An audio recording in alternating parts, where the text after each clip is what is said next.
पुण्याचा कारभारी बदला. शरद पवारांनी ही घोषणा केली आणि पुण्यात सुरेश कलमाडी यांच्या सत्तेला हादरा बसला.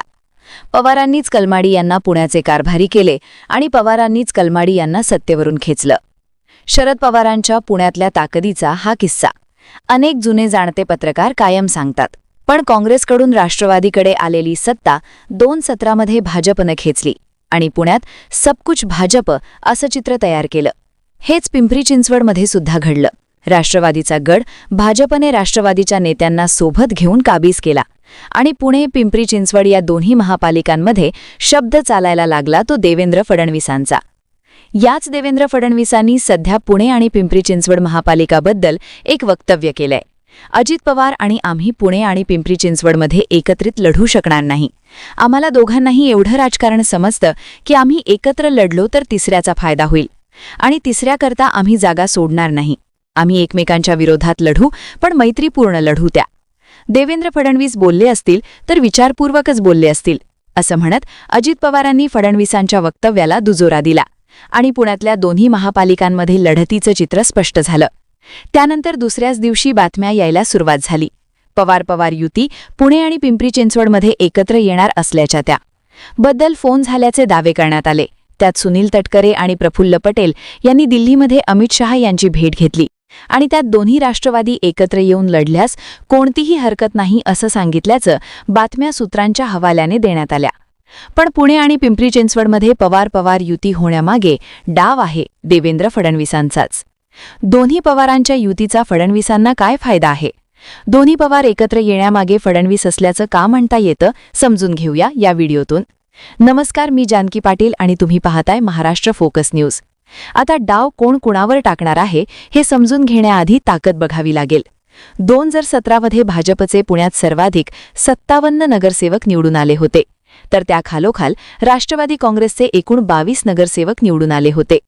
तर पिंपरी चिंचवडमध्ये भाजपचे 10 नगरसेवक निवडून आले, तर राष्ट्रवादी काँग्रेसच्या नगरसेवकांचा आकडा होता 35. भाजपने दोन्ही महानगरपालिकांमध्ये राष्ट्रवादी काँग्रेसकडून सत्ता खेचली होती आणि विशेष म्हणजे दोन्ही ठिकाणी दुसऱ्या क्रमांकावर राहिलेले बहुतांश उमेदवार हे राष्ट्रवादी काँग्रेसचे होते. मागच्या 9 वर्षात या दोन्ही महापालिकांमध्ये भाजपने राष्ट्रवादीचे बरेच नेते गळाला लावले आणि आपली ताकद वाढवली. राष्ट्रवादीमध्ये फूट पडली तरी या दोन्ही महापालिकांमध्ये अजित पवारांच्या राष्ट्रवादीचं वर्चस्व दिसून आलंय. त्यामुळेच भाजप आणि दादांनी एकत्र लढायचं ठरवलं तर उमेदवारीचा काय हा प्रश्न होता आणि इथेच चर्चेत आला फडणवीसांचा विरोधात लढू हा डाव आणि त्याला पूरक ठरली दोन्ही पवार एकत्र येणार ही चर्चा. त्या संदर्भात पिंपरी ते दिल्लीत झालेल्या बैठका. आता भाजप दादा विरोधात लढतील असं म्हणत फडणवीसांनी कुठला डाव टाकला हे वेगवेगळ्या सिनारिओमधून समजून घेऊ. समजा पुणे आणि पिंपरी चिंचवडमध्ये भाजप दादा एकत्र लढले असते तर आता सध्या भाजपमध्ये जोरदार इन्कमिंग सुरू आहे. सिस्टीमच्या सर्वाधिक जागा भाजपकडे आहेत, त्यामुळे नगरसेवकांचा फोर्स मोठा आहेच. हेच राष्ट्रवादीकडेही गेल्यावेळी दुसऱ्या नंबरला राहिलेल्या आणि निवडून आलेल्या नगरसेवकांची ताकद मोठी आहे. त्यामुळे जागा भाजप किंवा राष्ट्रवादी यांच्यापैकी एकाला सुटल्यावर दुसऱ्या पक्षाच्या उमेदवाराकडे थेट पर्याय येतो, तो महाविकास आघाडीचा आणि त्यातही शरद पवारांचा. त्यामुळे हे दुसऱ्या नंबरचे पण निवडून येण्याची ताकद असलेले उमेदवार मग यांच्या गळाला लागले असते. इथं उमेदवार शोधायचा प्रश्न समोर असलेल्या मुद्द्याचा निश्चितच फायदा झाला असता. पण या समीकरणामध्ये एकनाथ शिंदे यांची एंट्री झाली असती. शिंदे यांच्या शिवसेनेची पुणे शहरात निर्णायक ताकद नाहीये. त्यांनाही निवडून येण्याची क्षमता असणारे उमेदवार शोधायचे आहेत. अशावेळी शिंदे यांच्या पक्षाने नव्यामधल्या पक्षांशी विशेषतः शरद पवारांच्या राष्ट्रवादीशी जुळवून घेतलं असतं तर या 2 पक्षांचं समीकरण प्लस दुसऱ्या नंबरवरचा उमेदवार, त्यामुळे भाजप आणि दादांसाठी गणित अवघड झालं असतं. दोन्ही पक्षांनी एकत्र लढण्यात अडचण होती ती हीच, संधी न मिळालेले भाजप किंवा राष्ट्रवादीचे उमेदवार मिळवण्याच्या किंवा मग शिंदेंच्या गळाला लागतील याची. आता हीच गोष्ट उदाहरणातून समजून घेऊ. पुणे महानगरपालिकेचा प्रभाग क्रमांक 34. इथे भाजपकडून आणि राष्ट्रवादीकडून अनेक इच्छुक आहेत. मागच्या निवडणुकीला इथे भाजपचे हरिदास चरवड विरुद्ध राष्ट्रवादीचे अक्रूर कुदळे अशी फाईट झाली होती. याही वेळी हे दोघे एकमेकांच्या समोरासमोर लढतील याची शक्यता जास्त आहे. त्यामुळे साहजिकच इथली जागा दोघांपैकी एकाला सुटली नसती तर इतर पक्षांकडून त्या नेत्याला गळाला लावण्याचे प्रयत्न झालेच असते. अशीच परिस्थिती अनेक ठिकाणी तयार झाली असती, ज्यामुळे भाजप आणि दादांची अडचण झाली असती. आता भाजप आणि दादा वेगळे लढले तर काय होऊ शकतं? याचं उत्तर महत्त्वाचं ठरतं. भाजपकडे सध्या इच्छुक उमेदवारांची प्रचंड गर्दी आहे. स्थानिक नगरसेवक, मागच्या 5-6 वर्षात पुढे आलेले इच्छुक आणि दुसऱ्या पक्षातून भाजपमध्ये आलेले नेते, यामुळे इच्छुकांची सगळ्यात मोठी रांग आहे ती भाजपच्या कार्यालयाबाहेर. जी स्थिती पुण्यात तीच स्थिती पिंपरी चिंचवडमध्ये आहे. आता भाजपकडे एका जागेसाठी अनेक जण इच्छुक आहेत, पण अर्थातच तिकीट एकालाच मिळणार. अशावेळी दुसरा उमेदवार आपसुकच अजित पवारांकडे जाणार, कारण भाजपच्या पाठोपाठ या दोन्ही महापालिकांमध्ये ताकद आहे ती अजित पवारांची. अशावेळी शरद पवार गटाचे उमेदवार सुद्धा अजित पवार गटाकडे शिफ्ट होतील. त्यातही राष्ट्रवादीमधूनच भाजपमध्ये मोठ्या प्रमाणात इन्कमिंग झालंय. त्यामुळे हे नेते अजित पवारांसोबत सहज जुळवून घेऊ शकतात. थोडक्यात अजित पवारांना आपल्या ताकदीसोबतच भाजपचे आणि पवार गटाचे संधी न मिळालेले इच्छुक उमेदवार जोडून घेऊन आपलं संख्याबळ वाढवता येईल. भाजपचा फोर्स मोठा असला तरी अजित पवार दुसऱ्या नंबरला राहतील आणि त्यातही भाजपची संधी न मिळालेली उमेदवार दादांकडे जात असल्याने मुख्यमंत्री पक्ष किंवा एकनाथ शिंदेंची शिवसेना यांनाही बॅकपटल जावं लागेल. इथे फायदा होईल तो राष्ट्रवादी पाठोपाठ भाजपचाच. आता इथे एक उदाहरण देते. पुणे महानगरपालिकेमधला प्रभाग क्रमांक 13, कर्वेनगर हिंगणे होम कॉलनी. इथे भाजपकडून अद्याप तरी इच्छुकांनी फॉर्म नेले आहेत. त्यातही शिवसेना काँग्रेसची सुद्धा ताकद आहे. त्यामुळे भाजपमध्ये ज्यांचं तिकीट कट होणार त्यांना शिवसेना काँग्रेसची दारं उघडली जातील.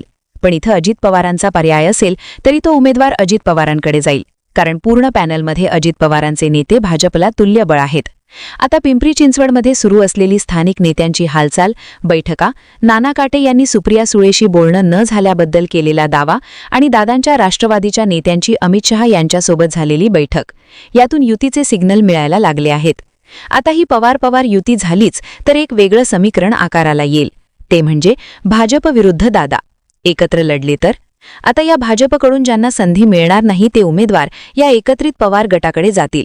पण महत्त्वाचं म्हणजे एकत्रित राष्ट्रवादीची ताकद पुन्हा तयार होत असल्याने, शरद पवारांचा फोर्स ॲक्टिव्ह होत असल्याने फक्त भाजपचेच नाही तर दुसऱ्या क्रमांकाचे सगळे उमेदवार या आघाडीकडे शिफ्ट होतील. अशावेळी शिंदे, ठाकरे, काँग्रेस या शर्यतीतून गायब होतात. आता त्यातही भाजप विरोधात आघाडी होत असेल म्हणून दोन्ही पवारांच्या नेतृत्वात सगळे पक्ष एकत्र आले तरी या दोन्ही राष्ट्रवादी इतर पक्षांना किती जागा सोडतील हा मुद्दा महत्त्वाचा आहे.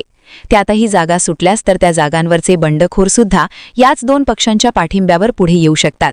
त्यामुळे सामना थेट भाजप विरुद्ध एकत्रित राष्ट्रवादी करून विरोधकांना पूर्णपणे मायनस करण्याचा डाव बसताना दिसू शकतो. फडणवीसांनी राष्ट्रवादी आणि भाजप वेगळे लढणार असं सांगितल्यानंतर लगेचच राष्ट्रवादीच्या दोन्ही गटांमध्ये हालचाली सुरू झाल्या. फडणवीसांना या गोष्टीचा अंदाज आहे की भाजपकडे उमेदवारांची मोठी गर्दी आहे, त्यात या उमेदवारांची तयारी मोठी आहे. त्यामुळे बंडखोरी रोखणं हे भाजप पुढचं मोठं आव्हान असेल. पण ही बंडखोरी पुण्यात मायनसमध्ये गेलेल्या विरोधी पक्षांची ताकद वाढवत असेल तर अडचण भाजपची होणार आहे. पण हीच ताकद अजित पवारांकडे शिफ्ट होत असेल तर मात्र भाजपला याचा धोका आहे, कारण भाजप राष्ट्रवादी या असोसिएशनला अडथळे नाहीयेत. पण हीच ताकद शरद पवार, ठाकरे किंवा शिंदेची वाढली तर भाजपला फक्त महापालिकेत नाही तर एकंदरीत पुण्याच्या राजकारणातच अडचणी येऊ शकतात. त्यामुळे दोन्ही पवारांचं संख्याबळ भाजपला अडचणीचे ठरत नाही. त्यामुळेच पवार एकत्र आणणं हा फडणवीसांचा डाव असल्याचं म्हणता येतं. आता यात अजित पवारांचा फायदा काय होतो तर पुण्यात भाजपची सत्ता रोखणं अवघड आहे. त्यात भाजप आणि दादा एकत्र लढले असतेच तरी भाजपमधून बंडखोरी होण्याची आणि भाजपच्या मतदारांची ट्रान्सफर दादांकडे होण्याची शक्यता कमी होती. हेच पिंपरी चिंचवड हा अजित पवारांचा बालेकिल्ला म्हणून ओळखला जातो. पण अजित पवारांनी उभ्या केलेल्या नेत्यांना भाजपने आपल्याकडे घेत बळ दिलं आणि महापालिके ते विधानसभा असं वर्चस्व तयार केलं. इथे अजित पवारांची ताकद काहीशी कमी झाली असली तरी शरद पवार प्लस अजित पवार हे समीकरण जुळलं तर मात्र एकत्रित राष्ट्रवादीची ताकद अजित पवारांच्या पथ्यावर पडणार आहे. यात अजित पवार जिंकले तर अर्थातच पुणे जिल्ह्यात आपलं विसर्जन करताना त्यांना फायदा होऊ शकतो आणि अजित पवार हरले तरी शरद पवारांची किंवा नवी अजित शिंदेची ताकद वाढत नसल्याने आपला 2 नंबर कायम ठेवणं त्यांना सहज शक्य होईल. यात 1 नंबरवर भाजप राहिली तर फडणवीसांचा हा डाव अर्थातच यशस्वी होऊ शकतो, तेही विरोधकांना पूर्णपणे मायनस करून. तुम्हाला काय वाटतं? पवार युतीला बळ देणारा फडणवीसांचा वेगळा लढण्याचा डाव यशस्वी होईल का? तुमची मतं आणि प्रतिक्रिया कमेंट करून सांगा आणि माहितीपूर्ण व्हिडिओ पाहण्यासाठी आपल्या YouTube चॅनलला सबस्क्राईब करायला विसरू नका.